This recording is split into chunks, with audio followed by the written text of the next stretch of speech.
Tired of dropping your phone or struggling to prop it up? Meet the Pop Sockets phone grip with expanding kickstand in black, your new must-have accessory. Don't miss out. Grab yours today. Click the link in the video description to shop now on Amazon. We've got some crazy news coming in from Kenosha County, Wisconsin, where a vehicle crash has left investigators scratching their heads and authorities scrambling to respond. That's what happens when an Apple Watch sends out an automated alert. The first call for help in this incident was sent at 11:30 p.m. on Friday night by the device itself. So, here's how it went down.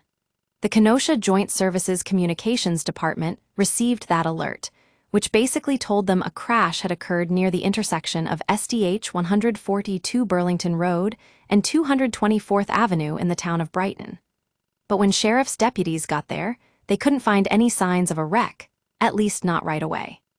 Apparently, the vehicle had launched over an 8-foot embankment, hidden itself deep into thick brush and trees, making it nearly invisible to the naked eye.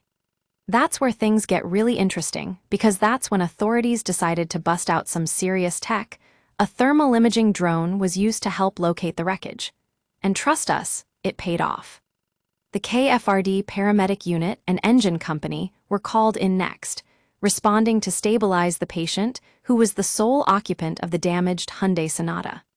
The paramedics got there just in time because the driver had managed to free himself, but they still provided him with much-needed care before whisking him off to Froedtert Hospital, Pleasant Prairie. Now, here's where it gets even more fascinating.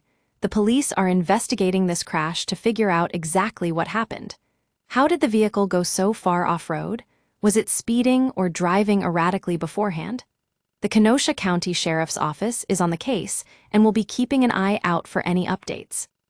That's the latest from a bizarre accident involving an Apple Watch sending out that initial alert, setting off a chain of events that saved lives.